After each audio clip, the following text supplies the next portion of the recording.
बरायबाय रायजोफोर आंनि Basumatary Indian YouTube चेनेलाव दिनैनि कन्टेन्टआ सासे हारसा एमएलए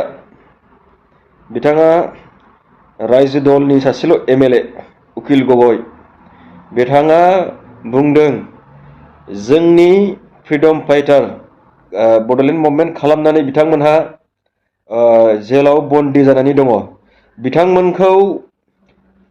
उकिल गगৈ एमएलएआ गोसो जानानै बुंदों बिथांमोनखौ मुक्ति खालामनो थाखाय गभर्नमेन्टआ आलोचना खालामनांगौ होननानै बिथाङा बुंदों नाथाय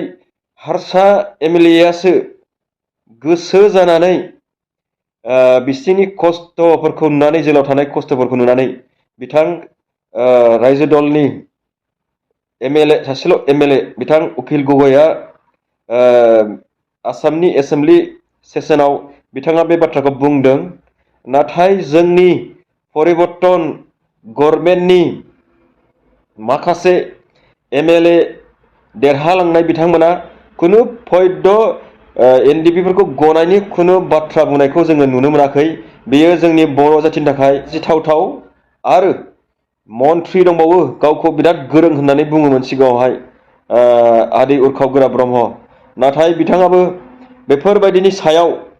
केस एनडिएफबिफोरनि केसफोरनि सायाव खुनु फैध मोनसेबो बाथ्रा बुंनायखौ जों नुनो मोनाखै दा मालाय जाथि हारसायासो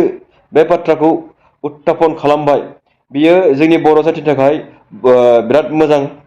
खौरां जोङो बिथांखौ गोजोननाय बावनांगोन मानो होनब्ला बिथाङा गियालना बे बाथ्राखौ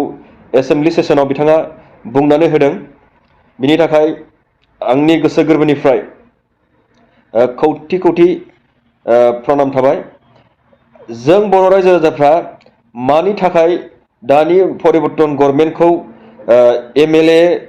गोबां दैथायहरदोंमोन नाथाय बिथांमोनहा खुनु फैध बेफोरनि सायाव बिसोर बुंनांगौ जेबो गोसोआनो गैया बरन्स बिसोरो साननानैसो दं खोमा जेलावनो थाबाय थादों बेबायदि सिस्टेमावसो दं खोमा बिनिखायनो बिथांमोनहा खुनु फैध बुंनो जेबो गोसोआवनो फैया खालि सोरबा गभर्नमेन्टजों खिथु खिथु थांफानानै गावसिनि गभर्नमेन्टआ थाबाय थायो नामा बे बाथ्राखौसो जोङो बिथांमोननिफ्राय नुबाय थादों सोरनाबा सोरनाबाथ' माबायानो एसेम्बलि सेसनाव गाराङानो फुथिनो नागिरबावा जि एमएलएफोर दङ एगजामपोलाव आबु गबिन्दखौनो लादो बिथांनि गाराङा फुथिनो नागिरबावा माबा बाथ्रा बुंनायाव मा बुंदों गावसो मिथिसिगौ दा बिनिखायनो फैबाय थानाय समाव जों साफ्रोमबो बर' रायजो राजाफ्रा बिथांमोननि खामानि मावनो हायैखौ नुनानै जोङो जाय पार्टिया खामानि मावनो हागोन गोख्रों स्ट्रेंथ दङ बे पार्टिखौ जों दैथायहरनानै जोंनि बर' जाथिनि थाखाय खामानि मावनो थाखाय जोङो सायख'नानै लानांगोन आरो दा उकिल गगैआ मा बाथ्रा बुंदों बिथांनि एसेम्बलि सेसनाव मा बाथ्रा बुंदों बिथाङा उकिल गगैआ बिथांनि बुंनायखौ नोंथांमोनहा खोनासंनो लादो रायजोफोर মই সদায় চৰকাৰৰ বিৰুদ্ধে থাকোঁ আপোনালোকে জানে কিন্তু আজিৰ দিনটোৰ আজিৰ সিদ্ধান্তটো যিটো যে বডুফা উপেন্দ্ৰনাথ ব্ৰহ্মক ছাত্ৰ দিৱস ৰূপে আয়োজন কৰিবৰ কাৰণে যি সিদ্ধান্ত সেই সিদ্ধান্তৰ কাৰণে প্ৰথমবাৰৰ কাৰণে অন্তৰ খুলি চৰকাৰক ধন্যবাদ জ্ঞাপন কৰিছোঁ বডুফা উপেন্দ্ৰনাথ ব্ৰহ্মৰ লগত মইতো ফিজিকেলি পোৱা নাই কিন্তু মোৰ এটা ইণ্টাৰেষ্টিং সম্পৰ্ক আছিলে ইণ্টাৰেষ্টিং সম্পৰ্কটো এইটো আছিলে যে মই কটন কলেজত যেতিয়া পঢ়িবলৈ আহিছিলোঁ 1993 মই যিখন বিচনাত শুইছিলোঁ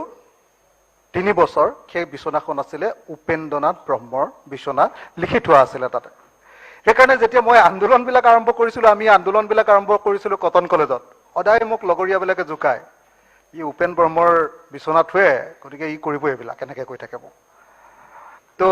এই ব্যক্তিগত কথাখিনি স্মৰণ কৰি এতিয়া যিখন বিটিআৰ চুক্তি হৈছে মই আশা কৰোঁ যে এতিয়া আটায়ে যিহেতু আমি এটা সমিল মিললৈ আহিব খুজিছোঁ গতিকে বিটিআৰ চুক্তিৰ মূল কথাকেইটা সোনকালে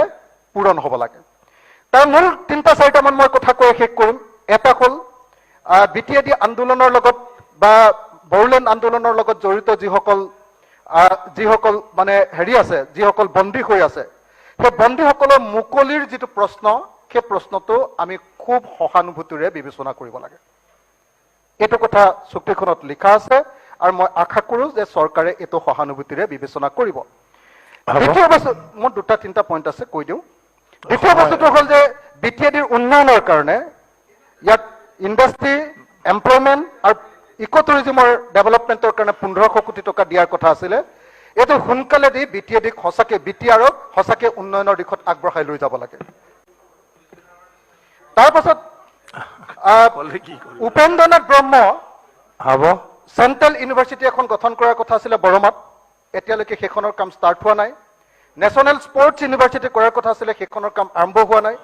ৰিজনেল মেডিকেল ইনষ্টিটিউট এইখনৰ কাম আৰম্ভ হোৱা নাই হোটেল মেনেজমেণ্টৰ কেম্পাছ মাদাৰ ডেইৰী প্লাণ্ট এই নেশ্যনেল ইনষ্টিটিউট হ'ব আজি বদফাৰ ওপৰত হয়